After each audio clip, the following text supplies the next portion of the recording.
السلام علیکم ویورز، ہمارے چینل پر خوش آمدید۔ فیکے کا ہوٹل میری واحد پناہ گاہ تھا، جہاں میں آرام سے کچھ دیر اپنی ساری فکروں کو کڑک چائے کی بھاپ میں اڑا دیتا۔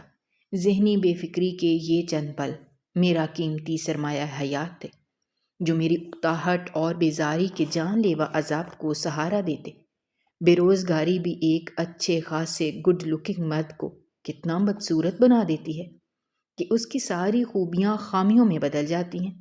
میرے جیب میں چند سکے تھے، پیروں میں نہ جانے کب کی خریدی پرانی چپل تھی جو چل چل کر اب گھس چکی تھی، اور سڑک کی گرمی اور سردی پیروں کو شب و روز محسوس کرواتی رہتی۔ لیکن میں ڈھیٹ ہو چکا تھا۔ جسم پر ایک پینٹ پتلون تھی جو 4 سال پہلے لنڈے سے خریدی تھی۔ اس طرح کے ڈریس میرے پاس صرف 3-4 ہی تھے، جو دھل دھل کر اپنی قیمت بھی نکال چکے تھے، لیکن میں ان کی جان چھوڑنا ہی نہیں چاہتا تھا، کیونکہ اس کے علاوہ میرے پاس کوئی آپشن ہی نہیں تھا کہ میں مناسب دام کے کپڑے بھی بازار سے جا کر کسی معمولی دکان سے خرید سکتا۔ بس جب سے یہ پتلون شرٹ زیادہ گندی ہو جاتی تو 10 کا صرف دکان سے لا کر خود ہی دھو لیتا، کہ اماں اب بیمار رہنے لگی تھیں۔ کرنے کو تو وہ میرے کام خوشی خوشی کر دیا کرتی، لیکن میں جانتا تھا کہ ان کی ہمت اب جواب دے گئی ہے۔ یہ بھی رب کی بڑی مہربانی تھی کہ وہ چل پھر کر اپنا ذاتی کام خود کر لیتی تھی، ورنہ اگر وہ چارپائی کے ساتھ لگ جاتی تو میرے لیے یہ بہت بڑی آزمائش بن جاتی، کیونکہ جو تھوڑی بہت مزدوری میں کرنے باہر نکلتا تھا میں اس سے بھی محروم ہو جاتا، اور اگر خدا نخواستہ ایسا ہو جاتا تو پھر میں اور اماں گھر میں ہی بھوکے مر جاتے۔ لیکن وہ کہتے ہیں نا کہ اللہ تعالیٰ بھی انسانوں پر اتنی ہی آزمائش ڈالتا ہے جتنی وہ سہ سکتے ہیں، اس لیے اتنی بیماری کاٹنے کے بعد بھی اماں واش روم خود کر لیتی، خود ہی نہا لیتی۔ ہانڈی روٹی البتہ میں اور اماں مل کر بناتے تھے، لیکن ان کی رہنمائی میں مجھے ہانڈی بنانا آ گئی تھی، اس لیے میری پوری کوشش ہوتی تھی کہ گھر سے نکلنے سے پہلے میں ہانڈی بنا کر جاؤں، کیونکہ اماں کو بہت برے چکر آتے تھے اور مجھے ڈر لگتا تھا کہ کہیں وہ جلتے ہوئے چولہے پر ہی نہ گر جائیں، کیونکہ بے ہوش ہونے کے بعد وہ کافی دیر تک ہوش میں نہیں آتی تھی۔ تو ہر وقت دل ڈرتا رہتا تھا اس بات پر کہ کہیں انہیں کچھ ہو نہ جائے۔ کئی بار میری اماں کے ساتھ لڑائی بھی ہو گئی۔ جب انہوں نے میری غیر موجودگی میں ہانڈی بنائی تو میں ان سے بہت لڑا کہ کیا ضرورت تھی، اگر خدا نخواستہ آپ کو چکر آ جاتا تو پھر کیا ہوتا؟ تو وہ مجھے کہتے ہیں کہ تم باہر سے تھکے آرے آتے ہو تو دل چلتا ہے کہ اتنی تھکاوٹ میں تم گھر کا کام بھی کرو۔ تو میں ان پر بگڑنے لگتا کہ 2 چپاتیاں بنانے میں اور 2 پلیٹ سالن بنانے میں کتنی تھکاوٹ ہو جاتی ہے آخر، کہ آپ اتنا بڑا رسک لیتی ہیں۔ لیکن ظاہر ہے وہ ماں ہیں، اپنے بیٹے کے چہرے کو پڑھنا انہیں آتا ہے۔ وہ جانتی تھی کہ تھکن صرف میرے جسم پر ہی طاری نہیں ہے بلکہ میری روح بھی تھک چکی ہے، اس لیے وہ میرا ہاتھ بٹانے کے لیے اور مجھے مزید تھکنے سے بچانے کے لیے وہ کچن میں چلی جاتی اور جو تھوڑا بہت کام ہوتا اسے نپٹانے کی کوشش کرتی، لیکن اس سب میں بھی ان کی سانس اتنی پھول جاتی کہ انہیں بار بار لیٹنا پڑتا، اور یہی بات میرے لیے پریشان کن تھی کہ اگر خدا نخواستہ انہیں کچھ ہو گیا تو میں کیا کروں گا؟ میرا تو کوئی اور خونی رشتہ بھی نہیں کہ جس کے کندھے پر سر رکھ کر میں کچھ دیر کے لیے رو سکوں، اور جو خونی رشتے ہیں وہ صرف برائے نام ہیں۔ ویسے بھی میں یہ سمجھتا ہوں کہ غریب لوگوں کے کوئی رشتے نہیں ہوتے۔ رشتے اور رشتہ دار صرف انہی لوگوں کے ہوتے ہیں جن کی جیب میں کرارے کرارے نوٹ ہوتے ہیں، جن کے بڑے سے گھر ہوتے ہیں اور جن کے پیروں تلے اپنی گاڑی ہوتی ہے۔ لوگ ایسے ہی رشتہ داروں کو اپنے گھر فخر سے بلاتے بھی ہیں اور جاتے بھی ہیں۔ لے دے کے زندگی کی یہی حقیقت مجھے اپنی بے روزگاری میں سمجھ آئی، اور جب سے یہ حقیقت مجھے سمجھ آئی ہے تب سے ہی میری آنکھوں نے آنسو بہانا چھوڑ دیا۔ میری اسی شہر میں ایک کچی نوکری تھی۔ گھر آتے جاتے یہاں کچھ دیر میں فیکے کے ہوٹل پر رک جاتا اور نہ چاہتے ہوئے بھی 1 کپ چائے پی کر گھر جاتا، کیونکہ اماں چائے کی شوقین نہیں تھی اور اکیلے بیٹھ کر مجھے چائے پینا اچھا نہیں لگتا تھا۔ یہاں میری ہی طرح کئی بے روزگار کچی نوکریوں والے کڑک چائے کے دھوئیں میں اپنی تھکن اتارنے آتے تھے، تو میں بھی انہی کے درمیان بیٹھ جاتا۔ یوں کم از کم اپنی تنہائی کا احساس ختم ہو جاتا، اور یوں اکیلے رہنے سے بھی میں بچ جاتا۔ میں انہی تکلیف دہ سوچوں میں گم تھا کہ اچانک میرے کان کے قریب ایک زوردار تالی بجی۔ میں نے سر اٹھا کر دیکھا تو میری آنکھوں میں ایک دم سے ناگواری اتری۔ میرے سامنے ایک ہیجڑا کھڑا تھا، دکھنے میں ٹھیک ٹھاک نوجوان تھا، لمبا اونچا قد، البتہ سینے کی طرف سے زنانہ مصنوعی ابھار، جس کو مزید نمایاں وہ اپنے دوپٹے کو گلے میں ڈال کر رہا تھا۔ ایسا لگتا تھا جیسے وہ جان بوجھ کر اسے ہم مردوں کو دکھانے کی کوشش کر رہا ہے، اور اپنے تئیں یہ سمجھتا ہے کہ ہم مرد الو ہیں، جو یہ نہیں سمجھتے کہ یہ اصلی اور نقلی میں کیا فرق ہوتا ہے۔ جانے یہ ہیجڑے کس کو بے وقوف بنانے کی کوشش کرتے ہیں۔ اس کی طرف دیکھتے دیکھتے میرے ذہن میں ایک خیال سایا، شاید یہ اپنے آپ کو ہی بے وقوف بناتے ہیں، اس طرح سے زنانہ گیٹ اپ اختیار کر کے کہ جیسے ہم مرد انہیں عورت تسلیم کرنا شروع ہو جائیں گے۔ یہ نہ جانے کیوں اس قدر خوش فہمی میں مبتلا ہوتے ہیں، مطلب حد ہے۔ سوچتے سوچتے ایک طنزیہ سی مسکراہٹ میرے ہونٹوں پر رینگا۔ وہ کافی ینگ لڑکا تھا، اس نے اپنے چہرے کو مصنوعی طور پر ضرورت سے زیادہ لیپا پوتی کر کے سفید کر رکھا تھا، حالانکہ وہ ٹھیک ٹھاک سانولا تھا، کیونکہ اس کے ہاتھوں اور گردن کی رنگت سے بخوبی اندازہ ہو رہا تھا۔ لال رنگ کی لپسٹک اس نے ہونٹوں پر خوب ٹکا کر لگا رکھی تھی، اور آنکھوں میں کجلے کی تیز دھار ڈال کر وہ خود کو مادھوری سمجھنے لگا تھا۔ فلم سٹار مادھوری کا خیال مجھے اس لیے آیا کہ اس نے اپنا نام مجھے مادھوری ہی بتایا تو میری ہنسی چھوٹ گئی۔ وہ کافی دلچسپ لگ رہا تھا، عام ہیجڑوں سے کافی مختلف۔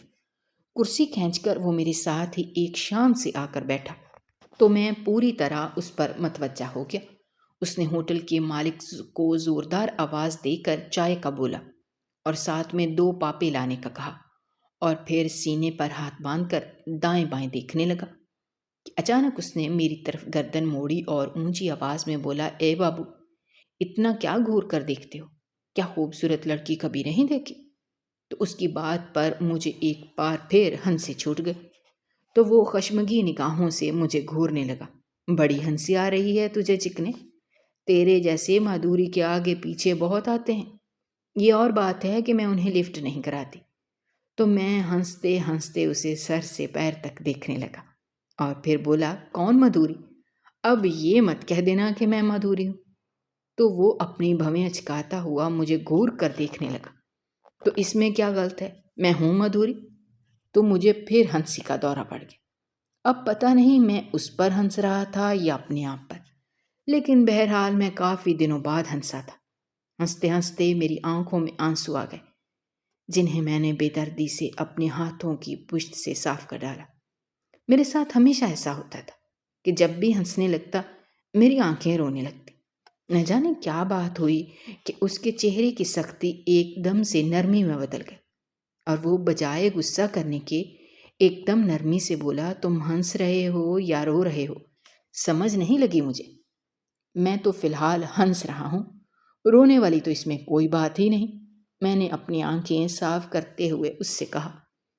تو وہ خواہ ہی اپنا سر دائیں بائیں ہلانے لگی اور تالی بجا کر ایک دم بولی، اے چکنے، کیا سمجھ رکھا ہے ہمیں؟ ہم کوئی بے وقوف ہیں؟ یا اللہ نے ہمیں دماغ نہیں دے رکھا؟ سارا دن ہم لوگوں کے چہرے ہی پڑھتے ہیں، ان چہروں پر ہمیں ہر روز ایک نئی کہانی ملتی ہے، کسی کو روزگار کا مسئلہ تو کسی کو محبوبہ کے بچھڑنے کا مسئلہ۔ زیادہ تر یہاں پر چھوکروں کے مسائل لے دے کے یہی ہیں، اور تو ہے بھی اتنا حسین، تیرے اوپر تو ایک زمانہ مرتا ہوگا، تیرا کیا مسئلہ ہے؟ اس کی بات سن کر مجھے پھر سے ہنسی کا دورہ پڑ گیا، اور میں نے ہنستے ہنستے کہا کہ مجھے نا یہ دونوں ہی مسئلے ہیں۔ تو میرے ساتھ ساتھ وہ بھی ہنسنے لگی۔ حق کہا، خوبصورت لڑکوں کی جیب خالی نہیں ہونی چاہیے، ورنہ کوجی سے کوجی لڑکی بھی انہیں دل نہیں دیتی۔ تو میں ایک دم سے سنجیدہ ہو کر اس کی طرف دیکھنے لگا۔ ایسا نہیں ہے، ہر کوئی تمہاری طرح نہیں سوچتا، دنیا میں ایسے لوگ بھی ہیں جنہیں پیسوں سے کوئی غرض نہیں، انہیں صرف محبت چاہیے، اور میری سونی بھی انہی میں سے ہے، جنہیں صرف اور صرف میری محبت کی ضرورت ہے، اور میں جس حال میں بھی رہوں گا وہ میرے ساتھ خوش رہے گی۔ تو اب کی بار مادھوری زور زور سے ہنسنے لگی۔ جانے کیوں ایسا لگا جیسے وہ ہنس نہیں رہی بلکہ میرا مذاق اڑا رہی ہے۔ مجھے اس کا یوں ہنسنا اتنا برا لگا کہ میں نے باقاعدہ غصے سے برا مناتے ہوئے کہا، تم اتنا بے ڈھنگا کیوں ہنستی ہو؟ کیونکہ تم اتنی ہی بے ڈھنگی بات کرتے ہو۔ ارے پاگل، آج کے دور کی بات کر رہے ہو نا؟ تو کون سی لڑکی آج کے دور کی ایسی ہے جسے ایک کنگال محبوب عزیز ہوگا؟ کیا تمہاری جاب ہے؟ تو نہ چاہتے ہوئے بھی میرا سر دائیں بائیں انکار میں ہلا۔ تو اس نے ایک دم ٹیبل پر ہاتھ بجاتے ہوئے کہا، دیکھا نا، میں نے صحیح اندازہ لگایا تمہارے بارے میں۔ اب بھلا مجھے یہ بتاؤ کہ تمہاری وہ محبوبہ بھلا پیسوں کے بغیر کتنے دن تمہارے ساتھ خوش خرم زندگی گزار سکتی ہے؟ ہمیشہ؟ وہ ہمیشہ میرے ساتھ خوش رہے گی، جس حال میں بھی میں رہوں گا۔ ہر لڑکی پیسوں پر نہیں مرتی۔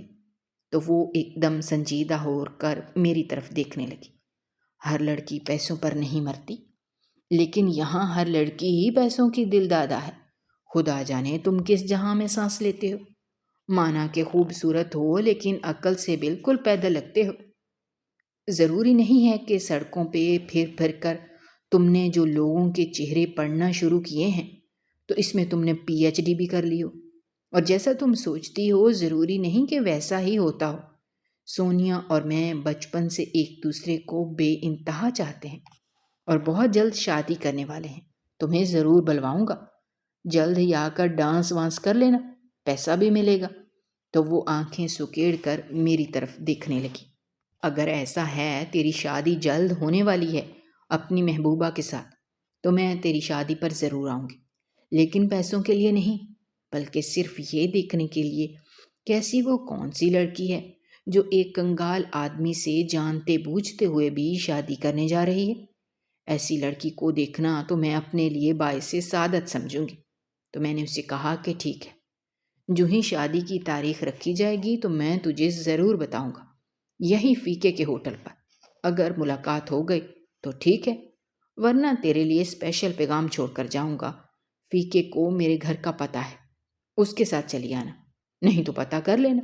میرا نام کمال ہے، سارا محلہ مجھے اچھے سے جانتا ہے، کسی سے بھی پوچھو گی تو وہ تمہیں میرے گھر چھوڑ دے گا۔ تو وہ انتہائی سنجیدگی سے میری طرف دیکھنے لگی۔ میں ضرور آؤں گی، یہ مادھوری کا وعدہ ہے۔ اتنے میں چائے آ گئی تو وہ اور میں دونوں ہی خاموش ہو گئے۔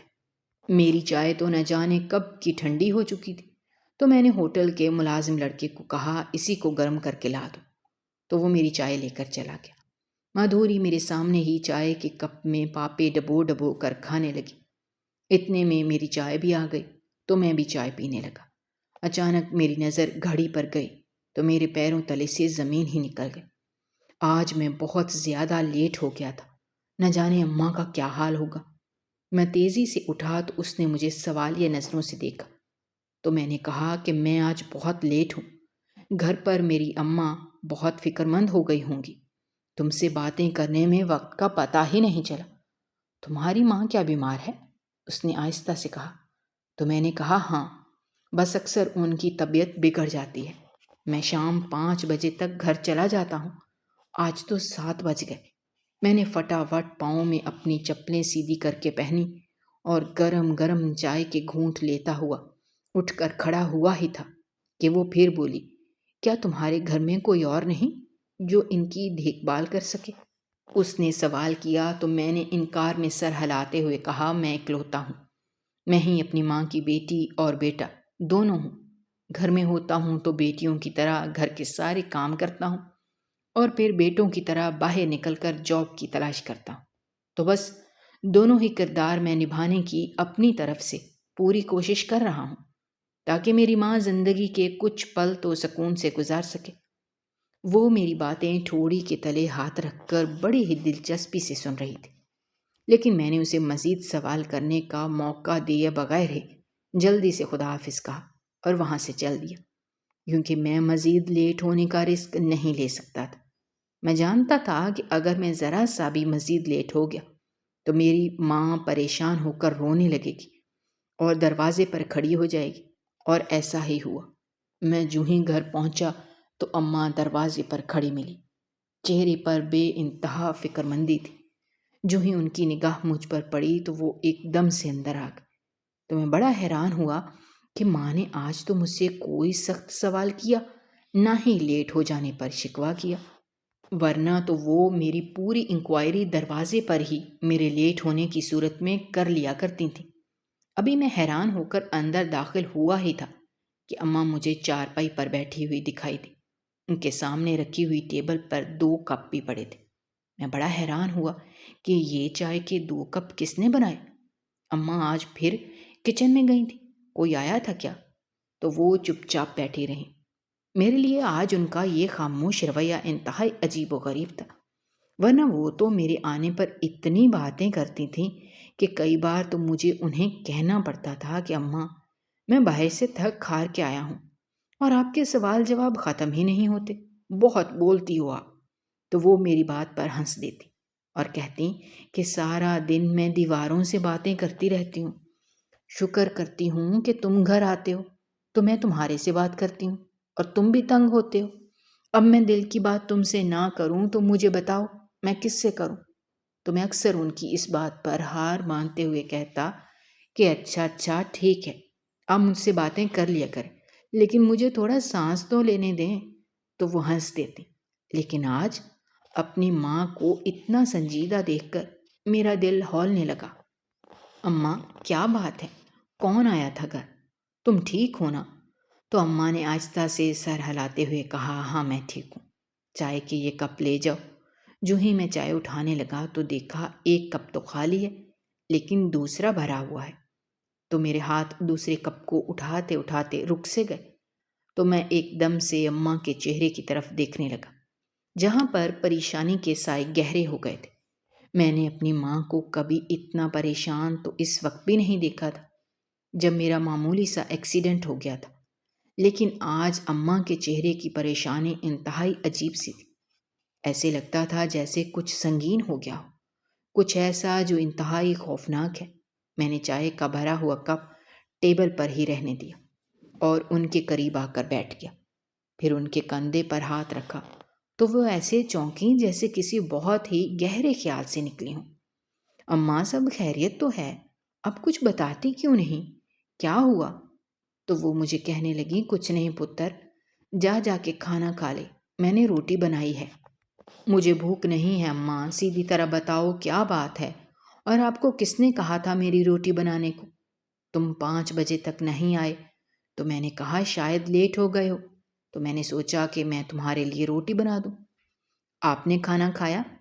نہیں پتر، میرا بالکل بھی دل نہیں ہے کھانا کھانے کو، تو جا کر کھا لے، سالن تو مجھ سے بنایا نہیں گیا۔ روٹی کے ساتھ اچار لے لینا، اور چائے تو یہ بنی پڑی ہے، یہ گرم کر کے پی لینا۔ یہ کہہ کر وہ اٹھ کر کھڑی ہوئیں تو میں نے ان کا ہاتھ پکڑ لیا۔ اماں یہ دوسرا کپ کس کے لیے بنایا تھا؟ کون آیا تھا یہاں پر؟ اتنا تو میں جانتا ہوں کہ آپ نے میرے لیے پہلے سے چائے بنا کر نہیں رکھی۔ کوئی مہمان آیا تھا کیا؟ تو اماں نے کہا اذان ہو گئی ہے، میں نماز پڑھ لوں۔ باتوں میں لگ گئی تو پھر نماز رہ جاتی ہے۔ تو میں نے اماں کا ہاتھ چھوڑ دیا۔ میں جانتا تھا کہ وہ اپنی ضد کی پکی ہیں، اگر میں ضد کروں گا تو بھی وہ میری بات کا جواب اس وقت تک نہیں دیں گی جب تک نماز نہ پڑھ لیں۔ اس لیے میں نے ان کا ہاتھ چھوڑا، ٹیبل سے چائے لے جا کر کچن میں رکھی اور پھر دوبارہ کمرے میں آیا۔ اماں کی چارپائی کے آگے رکھی ٹیبل کو دوبارہ اپنی جگہ پر رکھا اور کچن میں چلا آیا۔ اماں کے ہاتھ کی بنی ہوئی دیسی گھی سے چپڑی ہوئی 3 روٹیاں رکھی تھیں۔ میں نے ان پر گھر کا بنا لیموں کا اور سرسوں کا ساگ کا اچار رکھا اور زمین پر ہی بیٹھ کر کھانے لگا۔ میں جب صبح کام کے لیے نکلتا تھا تو بس 1 کپ چائے پی کر ہی چلا جاتا۔ جیب میں اتنے پیسے تو ہوتے نہیں تھے کہ باہر سے کچھ لے کر کھا لوں، اس لیے صبح کے 1 کپ چائے کی پیالی سے پورا دن گزار کر میں جب گھر آتا تو بس مجھے صرف اور صرف روٹی کی طلب ہوتی۔ اماں میری بھوک کو اچھی طرح سمجھتی تھی، اس لیے اگر تو 5 بجے میں آ جاتا تو اپنے لیے خود ہی روٹی بنا لیتا لیکن اگر لیٹ ہو جاتا تو اماں کی کوشش ہوتی تھی کہ وہ کسی نہ کسی طرح میرے لیے روٹی بنا دیں۔ روٹی تو میں خود بھی پکا کر کھا لیتا تھا، لیکن جو مزہ اماں کے ہاتھ کی بنی ہوئی روٹی کا تھا وہ مجھے نہ ملتا۔ آج اماں نے میرے لیے روٹی بنائی تو ایسا لگا جیسے میں جنت کا میوہ کھا رہا ہوں، اتنی نرم اور لذیذ، جیسے اماں نے اپنے ہاتھ کی ساری چاہت اس روٹی کے اندر ڈال دی ہو کہ سالن کی بھی حاجت نہیں رہتی تھی۔ گھر کے بنے لیموں اور سرسوں کے اچار کے ساتھ پراٹھے کا سواد ہی دوبالا ہو جاتا تھا۔ اماں جب صحت مند تھیں تو گھر میں ہی اچار، چٹنیاں اور جیم بنایا کرتی تھیں۔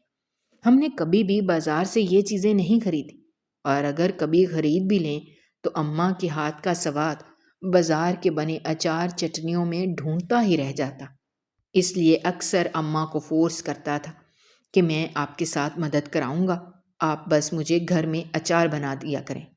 تو اماں صرف میری محبت میں ہمت کر کے اچار ڈال دیا کرتی۔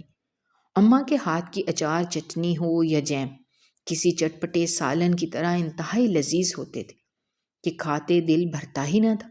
اس لیے جب کبھی مجھ سے سالن نہ بن پاتا تو ہم ماں بیٹا یہی اچار چٹنی نکال کر صبر شکر کر کے کھا لیتے۔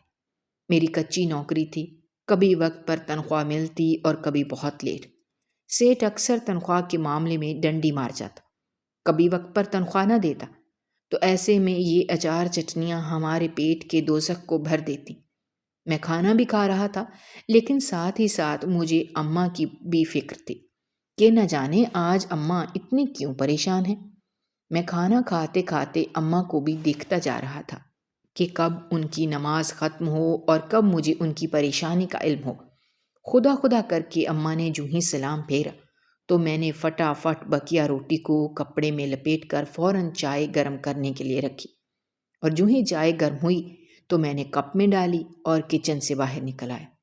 میں جب کمرے میں آیا تو اماں پھر ویسے ہی گم سم بیٹھی ہوئی تھی۔ میں حیران تھا کہ میرے آنے کے بعد بھی امی متوجہ نہیں ہوئی۔ وہ زمین پر ہی جیسے کسی نقطے کو بس دیکھے جا رہی تھی۔ خدا خیر کرے، میں نے اپنی ماں کو کبھی اس حالت میں نہیں دیکھا۔ وہ تو بہت ہی ہنس مکھ اور باتونی تھی۔ ایسے میں انہیں اتنا سنجیدہ دیکھ کر میرا دل ہولنے لگا، کیونکہ ظاہر ہے تبدیلی اگر آہستہ آہستہ بھی آئے تو قبول کر لی جاتی ہے، لیکن اگر انسان ایک دم ہی آپ کے سامنے بدل جائے تو حیرانگی تو ہوتی ہی ہے۔ اور اس وقت حیرت کے ساتھ ساتھ میں باقاعدہ پریشان بھی ہونے لگا۔ میں نے اماں کو 2-3 بار پکارا، لیکن وہ تو جیسے کسی اور ہی دنیا میں پہنچی ہوئی تھی۔ تو میں نے ان کے کندھے پر ہاتھ رکھا تو وہ ایسے چونکی جیسے ابھی نیند سے جاگ گئی ہوں۔ امی سب خیریت تو ہے؟ کیا بات ہے؟ تو امی نے گردن موڑ کر میری طرف دیکھا تو ان کی آنکھیں آنسوں سے بھری ہوئی تھیں۔ ان کی آنکھوں میں آنسو دیکھ کر میں تڑپ سا گیا۔ امی کیا ہوا ہے؟ کیوں رو رہی ہیں؟ کسی نے کچھ کہہ دیا کیا؟ تو امی نے ایک دم میرا ماتھا چومتے ہوئے مجھے کہا، کمال بیٹا، جو بات میں تمہیں بتانے جا رہی ہوں تم نے انتہائی حوصلے کے ساتھ سننی ہے۔ تو امی کی بات سن کر میرا دل بیٹھنے لگا۔ امی جو بات بھی ہے آپ مجھے بتا دیں، آپ کی مہربانی ہوگی۔ میں اب واقعی بہت پریشان ہو گیا ہوں۔ مجھے اپنی ہی آواز جیسے کسی کنویں سے آتی ہوئی محسوس ہو رہی تھی۔ امی نے میری بات سنی اور میرے ہاتھوں کو اپنے ہاتھ میں پکڑ کر کہا، سونیا کے گھر والے آج ہمارے گھر آئے تھے۔ یہ کہہ کر امی رک گئیں۔ تو میں نے مارے اشتیاق کے ان سے پوچھا، کیا سونیا بھی آئی تھی؟ اور کمال ہے وہ لوگ چلے گئے، اتنی بھی کیا جلدی تھی؟ تو امی نے میرے ہاتھوں کو اور بھی مضبوطی سے پکڑ کر کہا، سونیا نہیں آئی تھی۔ اچھا، تو چچا چچی آئے ہوں گے۔ تو امی میری بےتابی پر رونے والی ہو گئی۔ پھر آہستہ سے کہا، صرف تمہاری چچی آئی تھی اور 10 منٹ بعد ہی وہ چلی گئی۔ 10 منٹ بعد کیوں امی؟ اتنی جلدی تو چچی کبھی بھی نہیں جاتی، ان کو تو ہمیشہ سے عادت رہی ہے کھانا کھا کر ہی جاتی ہیں۔ بس آج انہیں بہت جلدی تھی، وہ بس ایک بات کہنے کے لیے ہمارے گھر آئی تھی، اور جب بات کہہ دی تو چلی گئی۔ کیا بات کرنے آئی تھی امی؟ سب خیریت تو ہے؟ امی کے بجھے بجھے چہرے اور لفظوں کو سن کر میں گھبرا سا گیا، لیکن جو کچھ وہ کہنے والی تھی وہ میرے وہم و گمان میں بھی نہیں تھا۔ اور جب امی نے مجھے بتایا کہ میری چچی نے میرا اور سونیا کا رشتہ یہ کہہ کر ختم کر دیا ہے کہ کمال کا ابھی کوئی اچھا کام کاج نہیں ہے، کچی نوکری ہے، تو میں ایسے میں اپنی بیٹی کو کمال کے ساتھ نہیں بیاہ سکتی۔ ویسے بھی سونیا کا ایک بہت اچھا رشتہ آیا ہے، لڑکا سرکاری نوکری کرتا ہے، لہٰذا ہم اب سونیا کا رشتہ وہاں طے کر رہے ہیں۔ تو میں امی کی بات سن کر پہلے تو ہکا بکا رہ گیا، حیرانگی اور پریشانی سے امی کی طرف دیکھتا چلا گیا۔ کچھ کہنا چاہتا تھا لیکن ایسا لگتا تھا جیسے میری قوت گویائی ہی ختم ہو گئی ہے۔ امی میری کیفیت کو سمجھ رہی تھی اور یہ بھی جانتی تھی کہ سونیا سے میرا کتنا قلبی تعلق ہے۔ میری مسلسل خاموشی سے امی رونے لگی تو مجھے جیسے ایک دم سے ہوش آ گیا۔ میں اپنے حواسوں میں پلٹا اور پھر مجھے شدید غصہ آیا۔ امی، یہ سب کیا دھرا چچی کا ہے، وہ ہیں ہی لالچی، لیکن سونیا ایسا کبھی نہیں چاہے گی، آپ دیکھ لیجئے گا، سونیا انکار کر دے گی۔ تو امی نے روتے ہوئے سر ہلاتے ہوئے کہا کہ اسے سرکاری نوکری والے رشتے پر کوئی اعتراض نہیں۔ تمہاری چچی ہی بتا رہی تھیں کہ انہوں نے اسپیشل سونیا سے پوچھا ہے۔ امی وہ جھوٹ بولتی ہیں، آپ کو کیا چچی کا پتہ نہیں کس قدر فریبی عورت ہے وہ؟ تو کبھی چاہتی ہی نہیں تھی کہ میرا اور سونیا کا رشتہ ہو۔ یہ سب کیا دھرا ان کا ہے۔ سونیا کبھی بھی میرے علاوہ کسی اور سے شادی کی حامی نہیں بھرے گی، آپ دیکھ لینا۔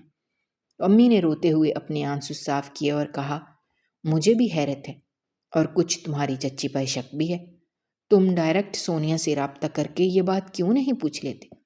یوں دودھ کا دودھ اور پانی کا پانی ہو جائے گا۔ جی امی، میں ابھی سونیا سے پوچھتا ہوں۔ ایسے کوئی کیسے بچپن کی اس منگنی کو سرکاری نوکری والے لڑکے کی وجہ سے ختم کر سکتا ہے؟ میں ابھی اسے فون کرتا ہوں۔ میں نے موبائل نکالا اور سونیا کو کال ملائی، لیکن یہ جان کر مجھے بڑی حیرت ہوئی کہ سونیا کا نمبر بند تھا۔ اس کا نمبر تو کبھی بھی بند نہیں ہوا۔ میں بڑا حیران تھا کہ یہ کیا، سونیا کا نمبر کیوں بند جا رہا ہے؟ میں نے لا تعداد بار کوشش کی اور تھک ہار کر بیٹھ گیا۔ پھر میں نے میسج کیے، لیکن یہ دیکھ کر مجھے شاک پہنچا کہ واٹس ایپ پر بھی میرا میسج نہیں گیا۔ ایسا لگتا تھا جیسے میں واٹس ایپ پر بلاک ہو گیا ہوں، کیونکہ نہ تو واٹس ایپ پر اس کی ڈی پی نظر آ رہی تھی اور نہ ہی لاسٹ سین شو ہو رہا تھا۔ کل تک تو ایسا کچھ بھی نہیں تھا۔ یہ راتوں رات ہی ایسا کیا ہوا کہ نہ تو کال اٹینڈ ہو رہی تھی اور نہ ہی واٹس ایپ پر میسج آ رہا تھا۔ اب مجھے تھوڑی تھوڑی پریشانی سونیا کی طرف سے بھی ہونے لگی۔ ایک خدشہ سا کسی ناگ کی طرح میرے سامنے اپنا پھن پھیلا کر کھڑا ہو گیا کہ واقعی سونیا بھی تو ایسا نہیں چاہ رہی۔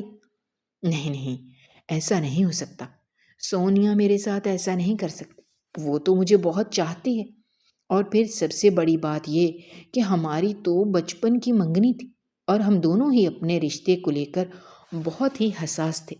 گھنٹوں ہماری چیٹنگ چلتی تھی اور ڈیلی نہ صحیح لیکن ایک دو دن چھوڑ کر ہماری لمبی لمبی کالز بھی ہوتی رہتی تھیں۔ اور ان سالوں میں کبھی ایسا نہیں ہوا کہ اس نے میری کال پک نہ کی ہو یا مجھے میرے میسج کا جواب نہ دیا ہو، بلکہ اگر میں میسج نہیں کرتا تھا تو اس کا میسج ضرور میری طرف آ جاتا۔ لیکن بس ایک ہفتے سے یہ معمول تھوڑا سا بگڑا تھا، تو میں سمجھا کہ شاید وہ مصروف ہے، تو میں نے بھی اتنی توجہ نہیں دی، کیونکہ غم روزگار نے مجھے کسی اور طرف دھیان کا موقع ہی نہ دیا۔ لیکن اب جو صورتحال امی بتا رہی تھیں وہ انتہائی تشویشناک تھی۔ میں فوراً اٹھا اور سونیا کے گھر کی طرف چل دیا۔ سونیا اور ہمارے گھر کا فاصلہ تقریباً 1-1.5 گھنٹے کا تھا۔ رات کے اس وقت 9 بج رہے تھے۔ میں جب ان کے گھر پہنچا اور چچی کو کہا کہ مجھے سونیا سے ملنا ہے، تو چچی نے کہا کہ وہ تم سے نہیں ملنا چاہتی۔ تو میں نے طیش میں آ کر انہیں کہا کہ وہ نہیں ملنا چاہتی یا آپ ملوانا نہیں چاہتے۔ تو میری اور چچی کی بحث بڑھ گئی کہ اتنے میں سونیا بھی مجھے سیڑھیاں اترتے ہوئے نظر آئی۔ تو میں بھاگ کر سونیا کی طرف گیا تو وہ مجھے انتہائی کڑے تیوروں میں نظر آئی۔ مجھے پہلا دھچکا تو اس کا رویہ دیکھ کر ہی لگ چکا تھا، لیکن پھر بھی میں نے اپنے آپ کو ایک چانس دینا چاہا۔ میں ابھی اس سے بات کرنے ہی والا تھا کہ وہ بول پڑی، جب امی تمہارے گھر جا کر رشتہ ختم کر چکی ہیں تو پھر تمہیں یہاں آنے کی کیا ضرورت تھی؟ خواہ تم نے کرایہ ضائع کیا، یہی کرایہ کل تمہارے کام آ جاتا۔ وہ طنزیہ لہجے میں بولی تو مجھے ایسے لگا جیسے مجھ پر اس نے تیزاب گرا دیا ہو، اور اس سے پہلے کہ میں اس سے کچھ کہتا وہ ٹک ٹک کرتی سیڑھیاں چڑھ کر دوبارہ اپنے کمرے میں جا کر زوردار انداز میں دروازہ بند کر چکے تھے، گویا اس نے اپنی طرف سے آنے والے دروازے خود اپنے ہاتھوں سے میرے لیے بند کیے تھے۔ اب کہنے سننے کے لیے کچھ نہیں رہا، تو میں بھی کسی ہارے ہوئے جواری کی طرح ان کے گھر سے نکل آیا اور گھر پہنچ کر دروازہ بند کر کے خوب رویا۔ میری ماں جو پہلے ہی بیمار تھی، میری پریشانی نے اسے ادموا کر دیا۔ وہ اتنی بیمار ہوئی کہ انہیں ہاسپٹل لے جانا پڑا، لیکن میری غربت کا یہ عالم تھا کہ میرے پاس دوا کے پیسے نہیں تھے۔ میں پریشانی کے عالم میں گھر آیا کہ 2-4 چیزیں گھر کی بیچ ڈالوں، لیکن گھر میں ایسا کچھ نہیں تھا کہ جسے بیچنے پر مجھے پیسے ملتے۔ میں اپنے دروازے کے آگے پریشانی کے عالم میں کھڑا ہی تھا کہ ایک دم وہاں پر ایک ہیجڑ آیا اور مجھے بولا، آج کی رات میری یادگار بنا دے تو تجھے کروڑوں دوں گا۔ میں اس کی بات سن کر ہکا بکا رہ گیا، لیکن پھر میں مان گیا کیونکہ میں بہت لاچار تھا۔ اس کے علاوہ میرے پاس کوئی راستہ نہیں تھا۔ میں اس کی گاڑی میں آ کر بیٹھ گیا اور پھر سارا راستہ سوچتا رہا کہ آخر یہ ہجرا ہے، بھلا یہ میرے ساتھ کر بھی کیا سکتا ہے، کہ اچانک اس نے رونا شروع کر دیا۔ تو میں پریشان ہو کر اس کی طرف دیکھنے لگا کہ یہ آخر رو کس لیے رہا ہے۔ جب اس کا گھر قریب آیا تو اس نے اپنی روئی سرخ آنکھوں سے مجھے دیکھا اور آہستہ سے کہا کہ اندر چلو۔ تو میں بدحواس ہو کر گاڑی سے نیچے اتر آیا، مرتا کیا نہ کرتا، اس کے ساتھ اس کے گھر میں داخل ہوا۔ تو وہ مجھے لے کر کمرے میں گیا، جہاں پر سامنے بیڈ پر میں نے مادھوری کو نزا کی حالت میں دیکھا۔ اس کے قریب 4-5 ہیجڑے اس کی کمیونٹی کے غمگین کھڑے نظر آئے تو میری زبان پر کلمہ جاری ہو گیا۔ میں فوراً بھاگ کر اس کے پاس پہنچا تو مادھوری نے میری طرف اپنے کپ کپاتے ہاتھ بڑھائے۔ میں نے اس کے ہاتھوں کو تھام لیا۔ اس کے ہاتھ مکمل سر تھے اور وہ اٹک اٹک کر بولی، کیوں بے چکنے؟ میں نہ کہتی تھی یہ دنیا بڑی ظالم ہے، آج کل سچا عشق اسی کو ملتا ہے جس کے پاس پیسے ہوں۔ بے شک میں نے PhD نہیں کی، لیکن میرا تجربہ جیت گیا نا۔ وہ زخمی لہجے میں مسکرائی تو میری آنکھوں سے ٹپ ٹپ آنسو بہہ نکلے۔ مادھوری، یہ کیا حالت بنا رکھی ہے، چلو میں تمہیں ہاسپٹل لے چلوں۔ ابے چکنے، میرا وقت ہو چکا ہے، مجھے کوئی ڈاکٹر ٹھیک نہیں کر پائے گا۔ مجھے بھی تیری طرح عشق کا مرض لگا تھا، میں بھی ہار گئی۔ پھر خوب پیسہ کمایا تو سوچا اس کو پالوں گی، لیکن زندگی نے وفا نہ کی۔ مجھے کینسر ہے اور بس کچھ پل کی مہمان ہوں۔ بس تم سے ایک خواہش کا اظہار کرنا چاہتی ہوں، اگر تم پوری کر سکو تو۔ وہ بمشکل سانس لیتے ہوئے زخمی لہجے میں بولی تو میں نے اس کا ہاتھ تھام کر کہا، میں ضرور تمہاری ہر خواہش پوری کروں گا، تم کہو تو صحیح۔ بس میں اتنا چاہتی ہوں کہ کوئی سچا عاشق میرا جنازہ پڑھا دے۔ تو تم میرا جنازہ پڑھاؤ گے نا؟ کیونکہ ہم جیسوں کا جنازہ کوئی نہیں پڑھاتا۔ تو اس کی بات سن کر میں رو دیا اور سر ہلاتے ہوئے کہا، اگر یہ تمہاری آخری خواہش ہے تو میں ضرور پوری کروں گا، لیکن میری تو یہ خواہش بھی ہے کہ اللہ تمہیں زندگی دے۔ تو وہ پھیکی مسکراہٹ سجائے میری طرف دیکھتے ہی دیکھتے مر گئی۔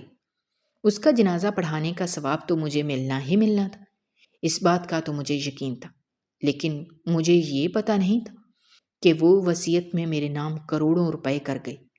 شاید وہ اپنی طرف سے یہ چاہتی تھی کہ میں محبت میں ہاری ہوئی بازی جیت جاؤں، لیکن شاید وہ یہ نہیں جانتی تھی کہ پیسوں کے عوض محبت بکتی ہے، ملتی نہیں۔ میں نے ان پیسوں سے اماں کا بہترین علاج کروایا۔ صد شکر کہ یہ خالص رشتہ میرے پاس تھا، اور انہی کی دعاؤں سے میری شادی جس لڑکی سے ہوئی وہ سونیا کی ہم نام تھی، جس نے مجھے دوبارہ سے محبت کرنا سکھا دی۔ اگر آپ کو ہماری کہانیاں پسند آ رہی ہیں تو ہمارے چینل کو سبسکرائب کیجیے، ویڈیوز پر کمنٹ کیجیے اور شیئر کیجیے۔ شکریہ۔